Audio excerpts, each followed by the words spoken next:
My name is Luna, and I've been married to Lucas for 3 years. We used to live alone when we were dating. But after we got married, we moved in with Lucas's dad because his job was nearby. Even after we got married, I kept working. But I had to quit my job because Lucas's dad needed help. He started having memory problems about 1.5 years ago. And it got worse over time, so he needed someone to take care of him. At first, we thought about sending him to a nursing home. But Lucas really didn't want to. He asked me to take care of his dad at home, so I agreed. Luna, please, let's try to take care of my dad here. I don't want him to go to a nursing home, Lucas begged. I understood how he felt, but it was a big responsibility for me, and I wasn't sure if his dad wanted me to take care of him that much. So I asked Lucas to help me as much as he could. I had never seen Lucas beg like that before, so I thought he would support me. But taking care of his dad turned out to be harder than I thought. His dad needed help with simple things like walking, using the bathroom, and taking a bath. He could still move around, but he often tripped and fell because he couldn't support himself. So Lucas and I decided to change our house to make it safer for his dad. Even though we were still paying off debts, we realized that his dad's safety was more important. At first, Lucas helped a lot with taking care of his dad. But as time went on, he started saying he was too busy with work to help. And after about 1 year of taking care of his dad, he stopped helping altogether. He even started going out on his days off instead of helping me.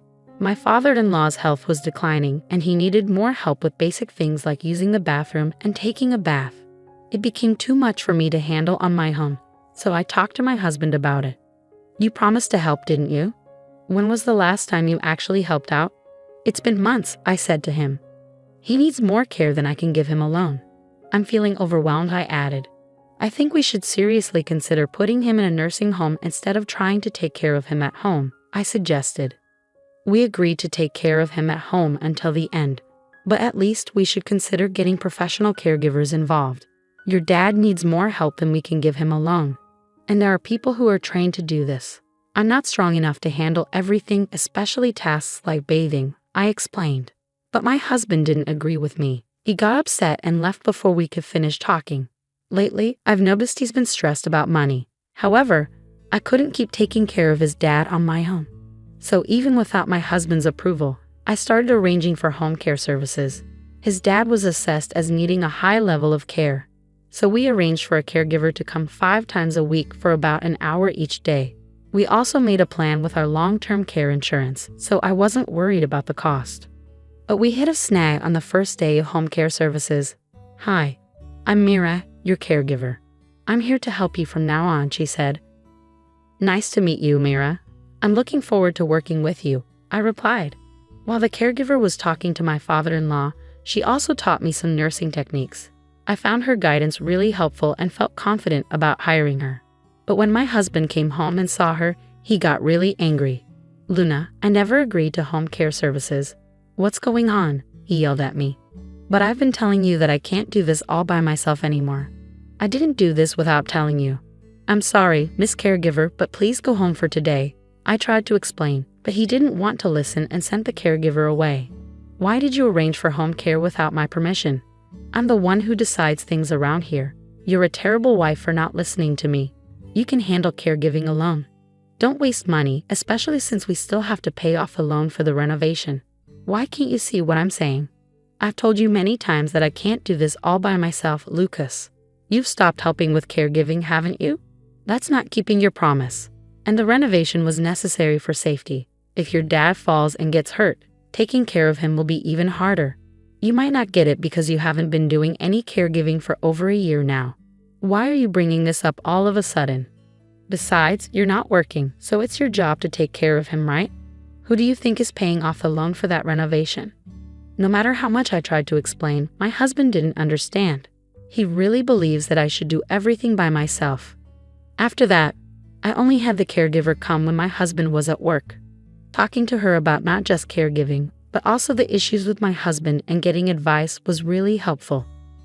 After months of the same routine, one day my husband unexpectedly offered to take care of his dad himself. You've been cooped up for over 1 year. Go treat yourself. I'll handle everything today, he said. I happily accepted his offer, I got a long overdue haircut and enjoyed some time at a coffee shop I used to frequent. But after about 4 hours, I started feeling anxious about leaving my inexperienced husband in charge, so I decided to head home early. When I got back, the house was unusually quiet. My father-in-law was peacefully asleep in his room. Assuming my husband had also worn himself out and fallen asleep, I went to check the bedroom, but he wasn't there. As I sat in the quiet house, I noticed an envelope placed on the dining table.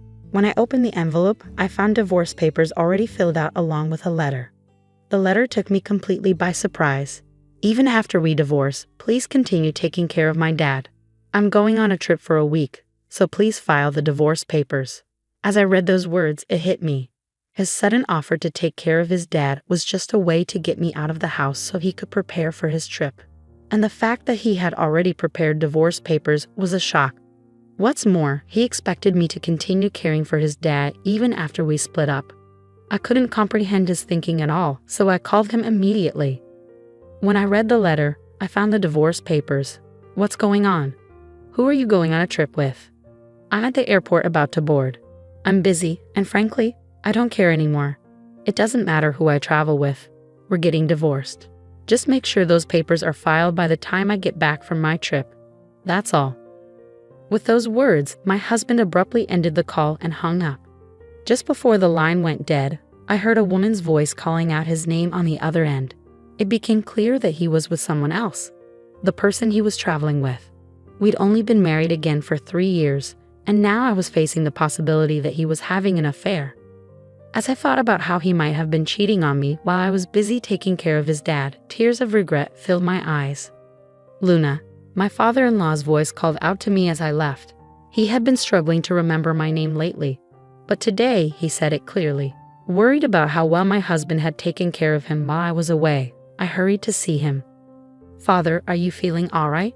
Did everything go smoothly while I was out? I asked, concerned for his well-being. Luna, is the caregiver coming today?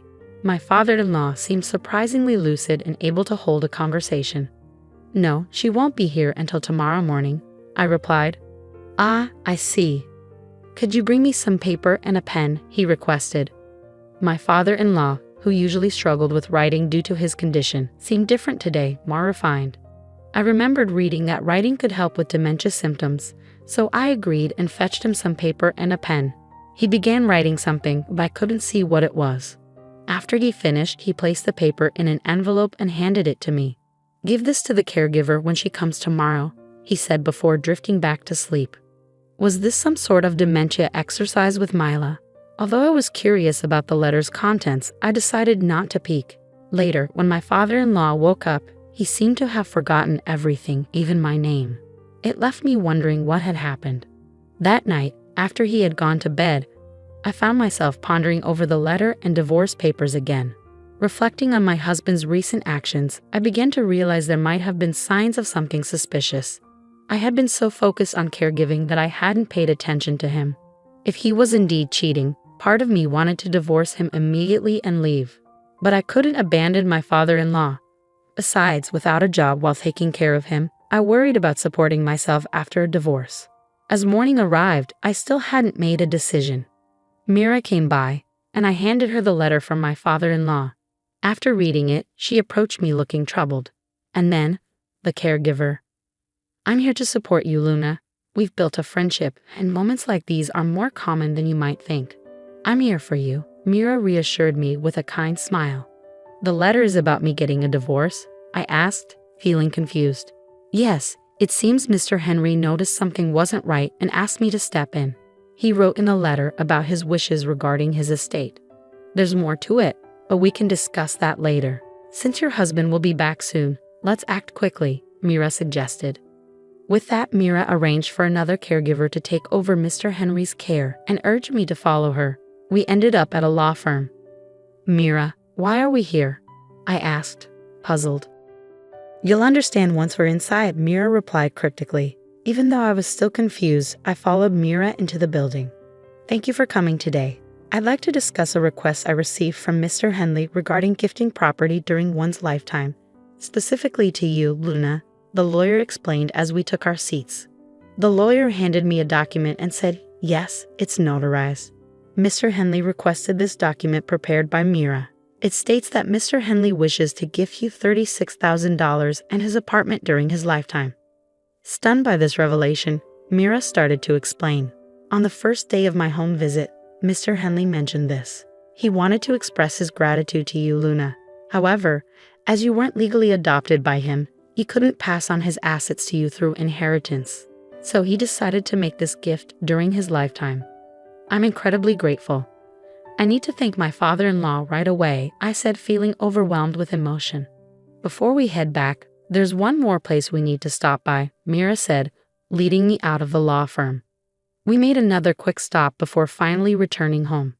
Once we were back, I expressed my heartfelt gratitude to my father-in-law, even though he didn't seem to fully understand. I kept telling him how thankful I was. Sadly, 3 days later, he passed away due to complications from his worsening dementia. I tried calling my husband, who was still traveling abroad, but he didn't pick up, perhaps assuming it was about the divorce. There's no other option, Mira said, guiding me through the necessary arrangements. As we gathered with relatives to make preparations, my husband's absence, being the biological son of my father-in-law, was a point of contention for some. 2 days later, my husband returned home, completely unaware of what had transpired. He was immediately bombarded with questions from all sides. Hey, help me out here. I swear I'm not cheating. I was just taking a vacation to unwind after being a caregiver every day, my husband protested. You can't lie twice. Even if you claim you were caregiving, there's no evidence to support that, I countered. I know for a fact that you went on that vacation with your mistress. Security cameras at the airport caught you two acting like lovers, I added firmly. With that revelation, my husband seemed to resign himself to the judgmental stares from the relatives. Several days later, once the tension had eased, I proceeded to file for divorce. I planned to move into the apartment my father-in-law had gifted me before his passing. As I made preparations for the move, my husband called. Luna, where are you? I just found out that I'm not the beneficiary of his life insurance, you are. All I was supposed to get was his life insurance. What are you going to do about this? He demanded. What did you tell my dad while you were taking care of him? You and that female caregiver must have conspired together. You two planned this, he accused angrily. It was your father's wish. Mira and I only followed his instructions, I explained calmly. Well, we're divorced now, and you and your mistress will be hearing from my lawyer soon. Make sure to pay up for the compensation, I added firmly. What do you mean we're divorced? Besides, since you got my dad's life insurance, you can consider it as your consolation money, right? So I don't owe you anything, my husband retorted arrogantly. It seemed he had forgotten that he had left me the divorce papers to file before he left for his trip. I was surprised by his callous attitude. The divorce papers were left by you with a letter asking me to submit them, weren't they? And the life insurance is a precious inheritance from your father, not something I received from you. So you should cover the compensation, I insisted firmly. My husband was speechless at my words, unable to respond. We realized we weren't making any progress and decided to end the call. He continued to call several times afterward, but following Mira's advice, I changed my phone number. I still see Mira occasionally. Even after my father-in-law passed away, she did more for both him and me than my own family, including my husband. I'm truly grateful to her.